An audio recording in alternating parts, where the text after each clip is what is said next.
Salve, salve, salve família! Sejam todos e todas aí bem-vindos ao canal Dialética da Natureza. Eu sou o professor Anderson Rego e vamos dar continuidade sobre as fontes de energia. A aula anterior eu havia falado sobre o processo histórico das fontes energéticas, mostrando a atuação das matrizes energéticas dentro do desenvolvimento científico e tecnológico. Se por um acaso você não viu, por favor, volta lá e veja. Se você está chegando agora, caindo de paraquedas aqui no canal da Dialética da Natureza, o que você está esperando, camarada? Se inscreva aí, compartilhe com seus amigos, vizinhos, primos, tios, tias. Vamos democratizar o conhecimento de forma crítica. Deixa a sua crítica também, a crítica é bem-vinda. É ela que faz a gente fazer aquele conflito de ideias, beleza? E, no mais, deixa também suas sugestões de um novo vídeo. Estamos sempre abertos aí para fazer um debate de forma ampla, democrática e crítica, sem perder ternura. Voltando aqui a nossa aula sobre fontes de energia, antes de eu entrar propriamente dito dentro dos dois grupos de fontes de energia, as fontes não renováveis e as fontes renováveis, vou falar um pouco sobre a arte, que ela sempre tem algo a nos mostrar, e hoje eu trouxe uma obra do Cândido Portinari, brasileiro, que desenhou essa obra de arte em 1944. E o nome dessa obra chama-se Os Retirantes, povo nordestino, povo humilde, povo trabalhador, povo guerreiro. E o Portinari colocou aí nesses 4 adultos e 5 crianças, essas crianças cujo qual tem, por exemplo, barriga d'água, baixa concentração, por exemplo, de nutrientes, pobreza, miséria, angústia, depressão, frustração, né? Máquina de fazer vilão, como diz Racionais MC. E o Portinari conseguiu expressar nessa obra fenomenal, Os Retirantes, a desgraça da vida, que é a ilusão do sistema capitalista, que te empurra a goela abaixo, que você vai ter uma vida próspera, muita riqueza, muita bonância, muita festa. Na verdade, não passa de ser uma mercadoria da ilusão que você percebe ao longo de toda a sua vida. E o capitalismo, ele necessita de ter pessoas na pobreza e uma pequena minoria com toda a riqueza. É um exemplo? Veja os 6 maiores bilionários do Brasil, concentra a riqueza de aproximadamente 100 milhões de brasileiros. 6 pessoas no Brasil concentra a riqueza de 100 milhões de brasileiros. É brincadeira? E os retirantes mostra a importância do povo nordestino para a construção do Brasil. O Nordeste é a mãe do Brasil. Todas as grandes capitais foi formada pelo povo guerreiro, honesto, trabalhador, sofrido, que é o povo do Nordeste. Olha a nossa maior capital do nosso país, São Paulo, foi construída pelo povo nordestino. A capital do nosso país atualmente, Brasília, construída por quem? Pelos nordestinos, e cujo qual, no início da chegada deles aqui, acabaram recebendo aquele nome pejorativo, os candangos, que hoje faz parte da identidade do povo nordestino aqui no DF. Professor Anderson, tem alguma obra literária que eu possa aprofundar o conhecimento? Sempre tem, aqui no Brasil sempre tem. Como, por exemplo, Vidas Secas de Graciliano Ramos, obra fenomenal que conta a história de Fabiano, a sua esposa e os filhos, e também da cachorra Baleia. Tem também o 15 da Raquel de Queiroz, conta a história da família de Chico Bento, são retirantes também. Zé Lins do Rego, o Menino de Engenho. Tem também a Bagaceira do José Américo.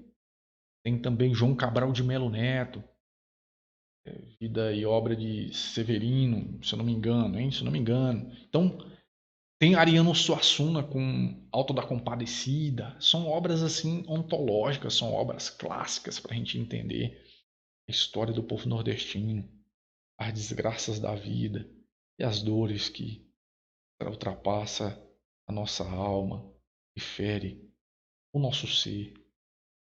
Então, agora vamos falar sobre fontes de energia não renováveis. São aquelas que tem uma limitação ao longo da natureza, ao longo da utilização humana. Só lembrando que o ser humano, dentro desse sistema capitalista, ele precisa de uma intervenção na natureza para fazer o resgate, pegar as matrizes de energia, os recursos naturais para a construção e a intervenção e a produção de mercadorias de forma exorbitante, como por exemplo mercadorias de celular, computador, satélites, câmeras, tudo que vocês pensar. Então o capitalismo ele necessita dessa matéria-prima para produzir a sua grande gama de mercadorias. Então o coração do capitalismo é a produção de mercadorias e o consumismo. Beleza? Esse é o coração do capitalismo. Tá? E também a expropriação da força de trabalho. Que sem o trabalho não tem nem mercadoria e não tem o consumo. Beleza? Que somos nós.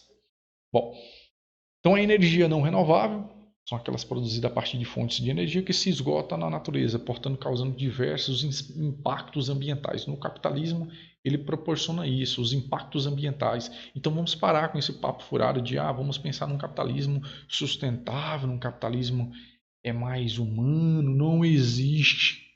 E quem tentou controlar isso fracassou. O capitalismo, como diz o grande intelectual João Carvalho, o João Carvalho pontua muito bem, o capitalismo fracassou, fracassa e sempre fracassará a humanidade.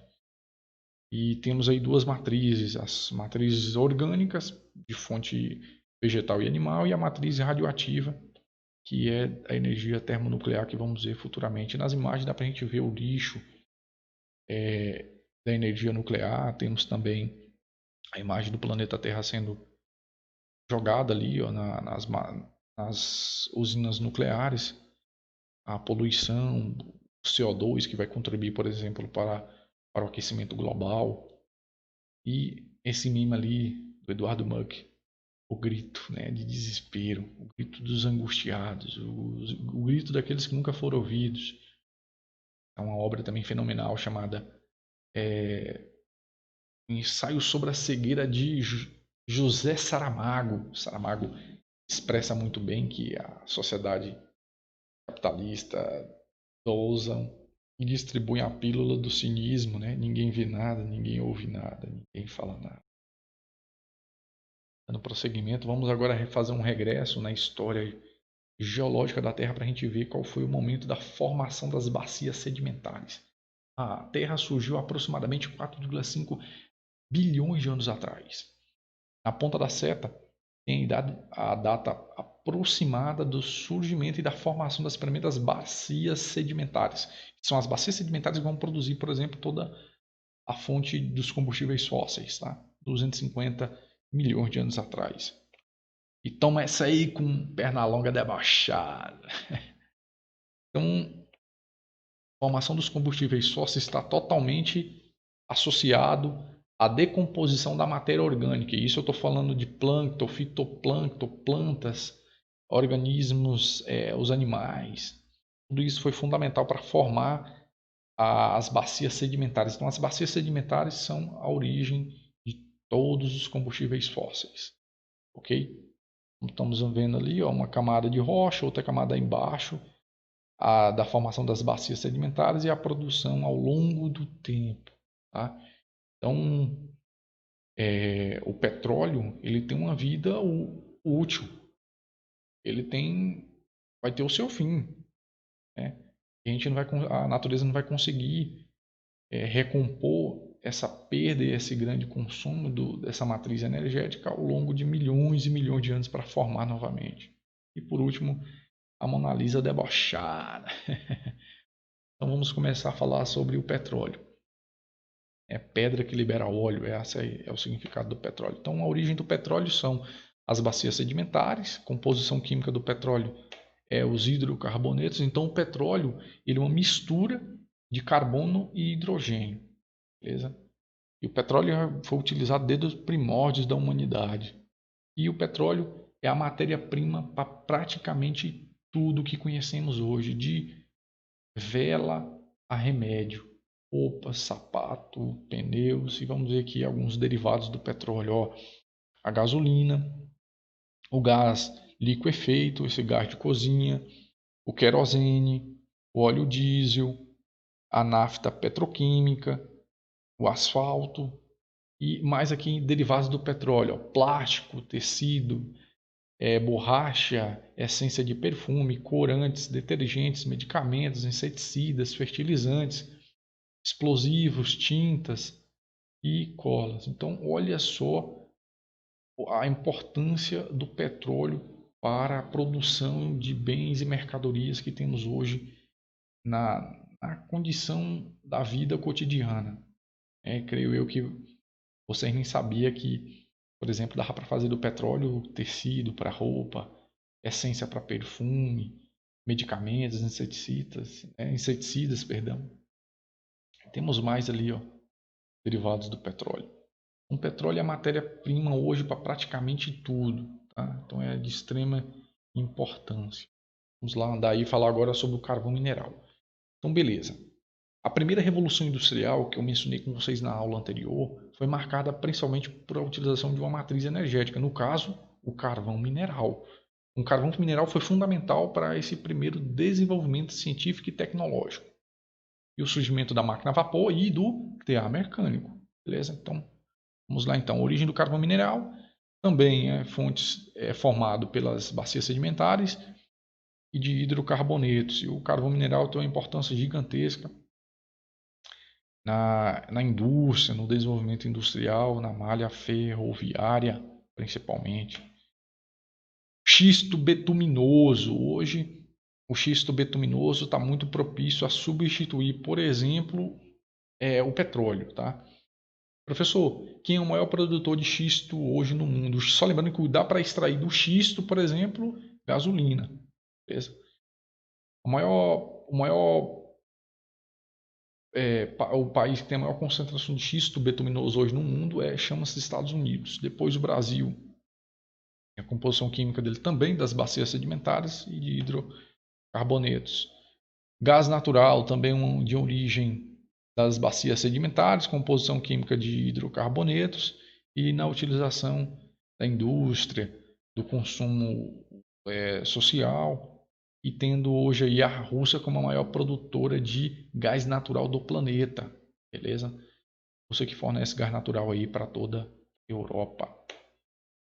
Agora, a matriz energética de energia termonuclear, que foi muito utilizada ali no final dos anos 30, início dos anos 40 e muito utilizada já de forma profunda nos anos 60, 70, 80 e principalmente hoje, beleza? Então, a energia termonuclear é a utilização e enriquecimento principalmente de urânio e plutônio, onde dá para fazer inúmeras coisas dela. Mas a energia termonuclear tem as suas consequências. Não sabemos ainda ao certo o que fazer com o lixo nuclear, como descartá-lo, que pode ser altamente prejudicial para a vida humana. Temos o exemplo na ponta da seta, aqui ó, Chernobyl, Goiânia com Césio 137, né, os maiores acidentes da história da humanidade. Essa imagem aqui é a imagem do ferro velho lá do Devaí, tá? Aqui Chernobyl e aqui é um mapa mostrando os maiores produtores de energia termonuclear do mundo: os Estados Unidos, a França, o Japão, a Rússia, a Coreia do Sul.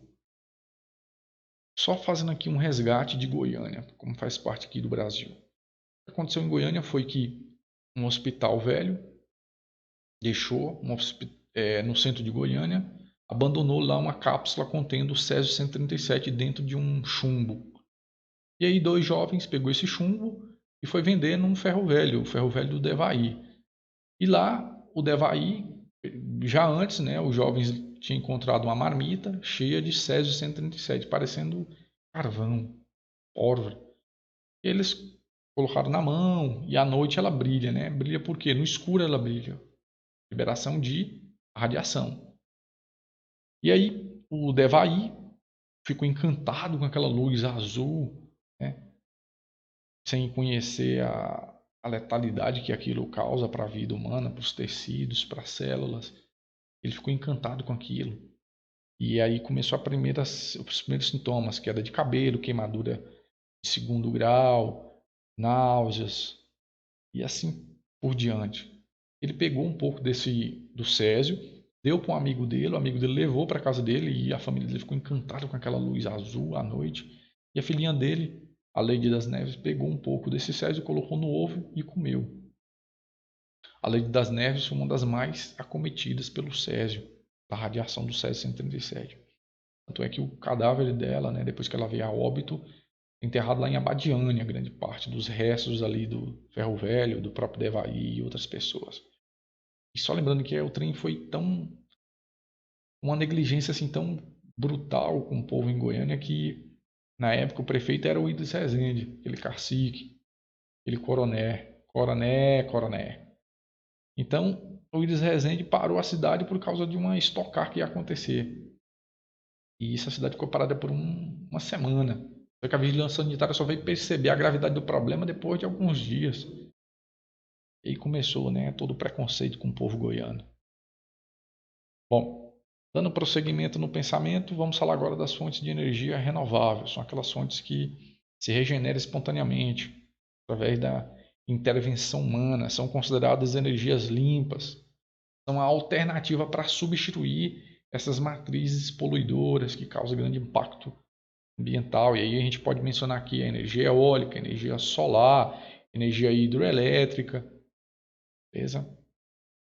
E são a alternativa para a substituição das fontes não renováveis. São as energias limpas, beleza?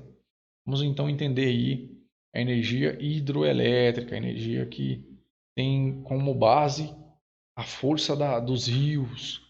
Ou seja, aqui no Brasil, o Brasil tem rios caudalosos com grande força mecânica e pegando essa força mecânica transformando em energia elétrica. Então, energia cinética transformando em energia elétrica. Professor, como é que funciona uma hidroelétrica? Muita gente talvez acha que a energia elétrica talvez pensa que são oriundas da água. Não, jamais. A única coisa que a água faz é passar, gira a pá, que a pá gira a turbina, lá dentro da turbina se produz ali um campo magnético, esse campo magnético produz eletricidade. É só isso, tá? E a energia elétrica no Brasil hoje, ela domina quase 90% todo da nossa fonte energética, tá? Nosso sistema energético do Brasil hoje tem 90% da participação das hidroelétricas, então tem uma participação significativa. Vantagem, que é limpa, é sustentável, é barata e dá para a gente democratizar para toda a sociedade no mundo inteiro e inclusive aqui no Brasil. A desvantagem é que pode causar, por exemplo, alagamento, a perda da fauna e da flora, com grandes barragens intermináveis, a desapropriação de moradores ribeirinhos.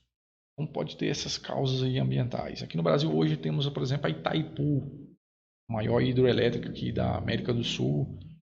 Tem também Belo Monte, sem contar outras. Tá? Tem a Três Gargantas, que é a maior hidroelétrica do planeta, que fica na China. E outras demais aí. Energia solar, tá aqui a matriz energética com cunho de revolução científica. Isso mesmo. A energia solar, aquele país que está fazendo investimento na energia solar é o país que vai despontar na desenvolvimento científico e tecnológico da sua produção de cadeia de tecnologia de massa, tecnologia de ponta. Quem desenvolver e quem encabeçar a produção e o controle, porque é uma energia que tem abundância, vem oriunda do sol, tá aí para todo mundo utilizar. A questão é que é muito cara, né? As placas solares, as células fotovoltaicas. Obtida pelo calor da luz solar, como funciona essa energia? No aquecimento das placas, o giramento das turbinas e a produção de eletricidade. Vantagem? Tem muitas. É de graça, tem abundância. E a desvantagem é que tem que ter grandes placas solares e são muito caras, ainda são muito caras essa tecnologia. Beleza? E como por exemplo satélites, né? Se a gente for pensar, por exemplo, em mandar uma espaçonave em outro planeta, conhecer mais ainda o nosso sistema solar, tem aí como fonte de energia a energia solar, tá? Para satélites e foguetes, espaçonaves de todas as formas, beleza? Hoje, o momento nada a ver da aula de hoje é que a China conseguiu criar um protótipo de um Sol dentro de um laboratório. Vocês veem a dimensão, a importância dessa matriz energética que é a energia solar, tá? Então a China está encabeçando esse grande desenvolvimento científico e tecnológico. Então aí um home para vocês. Agora, energia eólica provinda derivada da força dos ventos que gira a, aqueles. Parece um catavento, mas são as pás e ali o aerogeradores, são os aerogeradores, produção de energia eólica. O Brasil tem uma grande, não muito grande, né, um impacto nessa produção de energia eólica. E as vantagens que é uma energia muito limpa, disponível e que não tem grandes impactos na natureza. Desvantagem é que faz alguns ruídos, alguns barulhos que pode ser prejudicial para a audição. Desenvolvimento da energia eólica. Quando a gente observa a energia eólica hoje compõe ali quase a porcentagem 2% hoje da matriz energética no Brasil.